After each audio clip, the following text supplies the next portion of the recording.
La candidatura d'Unitat Popular farem públic qui seran les 3 persones que aniran al capdavant i adaptar-se al que requereix ser un càrrec electe, esdevenir un càrrec electe, càrrec públic.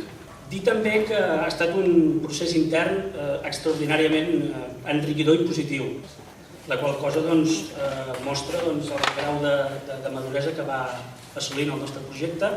La persona que l'Assemblea ha decidit que vagi de número 3 serà la Marta Rius. Des de la candidatura d'Unitat Popular de Vilanova, l'aposta de treballar des de pel municipi ha estat des de l'inici del nostre tret diferencial respecte a altres formacions.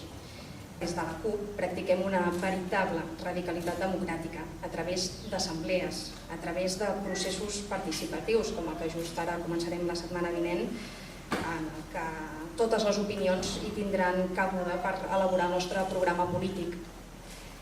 Ja ho vam fer ara fa 4 anys i tornem a apostar. I creiem fermament, i només a través d'aquesta via, de la participació de la ciutadania, podrem construir des del municipi alternatives polítiques globals. Qui ha decidit l'Assemblea que vagi de número 2 als propers municipals per la CUP serà en Marc Font.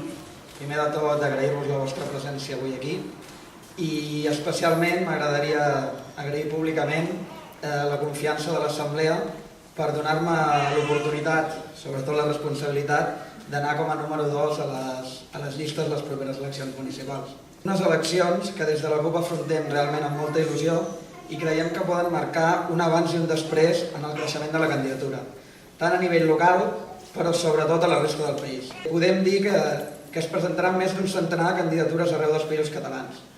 Hi haurà candidatures des de Girona fins a Alacant, repartides per gairebé tot el territori, i creiem que si se segueix fent bé la feina, com s'ha estat fent fins ara, es pot arribar a triplicar aquest número de càrrecs electes de la CUP. Hem de treballar per aconseguir una representació prou important que ens permeti trencar majories i poder influir en les polítiques i la governabilitat de la nostra ciutat. Portem 4 anys treballant i sobretot aprenent sobre el funcionament institucional de l'Ajuntament. Qui encapçalarà la candidatura serà en Quim Arrufat, que té 27 anys, actualment és regidor de la CUP a l'Ajuntament de Vilanova. Aquest d'avui és un acte certament incòmode. En una candidatura on valorem, per sobre de tot el treball col·lectiu, presentem les persones, els individus, que encapçalen aquest projecte. Però per a intervenir en política municipal calen llistes, i les llistes les ha d'encapçalar algú, que per bé o per mal serà bona part de la imatge pública de la llista. Aquesta és la responsabilitat que avui assumeixo per aquestes properes eleccions.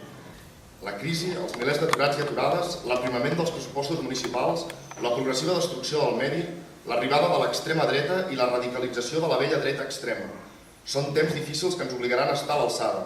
Ens obligaran a l'esquerra independentista, a la candidatura d'Unitat Popular, a presentar un programa, una gent, una estructura de treball, una xarxa de relacions i complicitats amb el teixit social i, finalment, una proposta política a l'alçada d'una ciutat i d'un país en crisi, però amb unes tremendes ganes de canvi i de llibertat. No fem política per viure, sinó per canviar-la i transformar Vilanova. Així que som. Endavant la candidatura d'Unitat Popular, visca la terra.